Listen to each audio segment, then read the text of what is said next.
राधे राधे। ओम नमः शिवाय। जैसा कि बहुत से लोगों के ऐसी शंका रही कि बिल्वपत्र की क्या महिमा है, बिल्वपत्र के बारे में भी मैं एक वीडियो डाली है।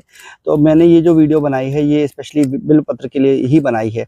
बिल्वपत्र की शिव पुराण में बहुत ही अनंत कोटि महिमा बताई गई है। जैसे कि बिल्वपत्र का जो अगर हम हरतालिका व्रत के बारे में जानते हैं, जिनको पता है, जिसे कजरी तीज भी कहते हैं। कजरी तीज में माँ पार्वती ने 12 वर्षों तक का सिर्फ बिल्वपत्र पान करके ही इस हरतालिका व्रत को रखा था, जिसके कारण भगवान शिव को ये अति प्रिय है। उसके साथ-साथ इसके जो 3 पत्र हैं, ये तीनों सतोगुण, रजोगुण और तमोगुण को डिनोट करते हैं। इसके साथ-साथ इसे 3 नेत्रों के समान भी कहे गए हैं और भगवान शिव के त्रिशूल का भी आकार ऐसा ही है, इसलिए भगवान शिव को ये अत्यंत प्रिय है।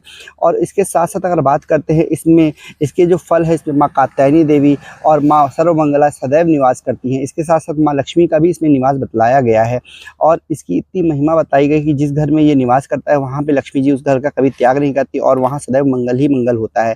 और इसकी जड़ में सदैव भगवान शाम्ब सदाशिव विराजमान रहते हैं और जो कोई इनकी जड़ में सदैव जल प्रदान करता है, जल अर्पित करता है, वो जल सदैव भगवान शिव की जटा में डायरेक्ट गिरता है। अगर आप शिवलिंग पे जल चढ़ा रहे हैं तो हो सकता है बाबा स्वीकार करें या देर में स्वीकार करें, लेकिन यदि बिल्व की जड़ में आपने जल चढ़ाया हुआ है तो उस जल का जो वेग होगा, जो धार होगी, वो भगवान शिव की जटा में डायरेक्ट ही जाता है।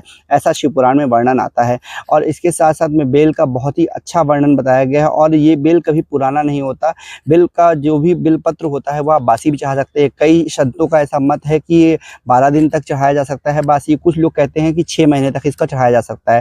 तो मतलब कहने का मतलब ये है कि आप बिल्वपत्र बासी भी चढ़ा सकते हैं। बिल्वपत्र ज़रूरी नहीं कि हम उसको ताज़ा ही चढ़ाएं। और वैसे विशेष नियम ये बताया गया, बिल्वपत्र एक रात पहले तोड़ कर रखना चाहिए, मतलब एक शाम पहले तोड़ के रखना चाहिए। उसके बाद अगले दिन ही उसको भगवान शिव को समर्पित करना चाहिए। उसके साथ साथ जो बिल्वपत्र का जो मोटा हिस्सा होता है नीचे का, उसको तोड़ करके ही भगवान शिव को चिकनी जिस सतह में चिकनापन होता है वो भगवान शिव को उस साइड से अर्पित किया जाता है। और इसके साथ भगवान शिव को अक्षत भी अर्पित करना चाहिए। और शंकर भगवान की जय।